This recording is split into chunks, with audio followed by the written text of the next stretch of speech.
Hey, what's up everybody? Jeremy Brunansky with Brunansky's Vlog, and I just finished watching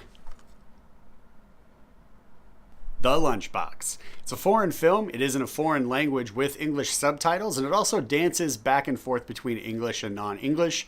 So you have to pay attention because it's subtitles, but you don't have to pay attention 100%. Because now and then you will get English phrases that will pop up. Really good story, really surprised me at how much I enjoyed this film. This film did come by recommendation, so I checked it out, really had a good time with this, surprised at how much I enjoyed it, because it looks at life without necessarily giving us the happy Hollywood ending that you might expect from this film. In fact, to be fair, the ending did surprise me a lot because it did not give us the happy Hollywood ending.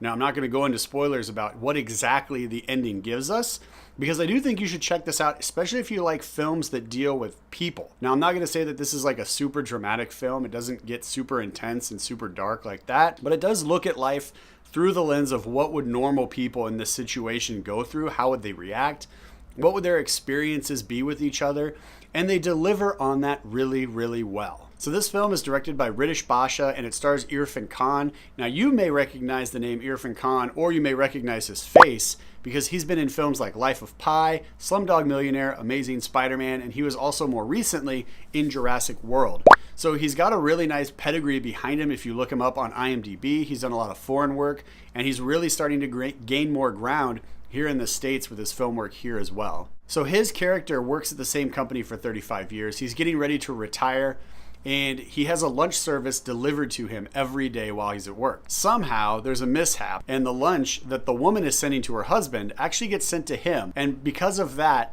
they actually start to have a communication through written letters, where they actually start to share with each other just different things about their life, what they're going through, and they really create and grow this really nice and touching emotional bond with each other through letters. Now, it may seem odd that in this film they decide to go with handwritten letters to communicate with each other, and they even realize it's a little different. In the film, they actually point out about who sends letters, like everybody uses email. And so there's a nice little joke there about that at lunch later on when you meet another one of the characters who's going through his own issues, and by the end of the film we realize he is not who we thought he was, but he's actually not a bad guy either. He's just, yeah, you gotta watch it. I don't want to spoil anything, so you gotta watch it. But his character, when we get introduced to him, there's a lot going on that gets slowly revealed as the story progresses, and it's definitely worth your time. So back to the two main characters. They develop this relationship, again, through letters. And again, it does feel odd because it's handwritten letters in the 21st century. But it's a nice reflection on society where we are today, on how people communicate through social media. Perfect strangers actually coming together and creating these emotional bonds through Twitter, through Facebook, through messenger services, through Instagram, all of these different social media platforms we have. So this film dares to look at that aspect of life,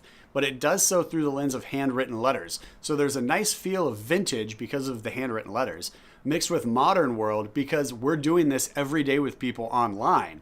So it's a nice little look at kind of life and how people interact today, but they decided to use letters instead of the internet. And because of this back and forth communication these two strangers have with each other over lunch every day, we really get to see who these characters are. We get to see real human emotions coming from them as they deal with their own personal life struggles. He's a man who's retiring and trying to figure out what he should do after his wife has died. She's a woman who feels like her husband's neglecting her and her daughter. And then there's things that pop up with their relationship. And what is she going to do? How is she going to respond to that as a woman in her culture? She has an aunt that lives above her that talks to her every day. There's just so much just genuine feeling in this film. I had such a good time. This film is not quick paced. It is not fast at all. This film is a drama. There's some nice touching heartfelt moments in it. There's some good comedy in it as well. But it is at its core a drama that looks at human life and the human experience that these individuals go through, that the story focuses primarily on. Definitely recommending you guys check this film out. Had such a good time with it. Again, it's heartfelt. It feels like these are real people going through real things, which is what you want from a drama, right? You don't want to feel like you're watching actors acting. You want to feel like you're watching real people going through real things in life. And that's what this film gives us. So I'm definitely recommending that you guys either pick up or stream The Lunchbox. I'm going to go ahead and throw a link for it down below because this was purchased on Amazon. So you can get it on Amazon as well if you want. I'll throw that link down there. But again, Definitely recommend you guys check out The Lunchbox, available on DVD right now. All right, everybody, I'm out of here. Thank you so much for watching. A brand new episode of Brunansky's Vlog drops every Monday at 10 a.m. PST, so we'll see you back here Monday morning, bright and early, with a brand new episode. Have a great week. Thanks for watching. Take care, and bye-bye.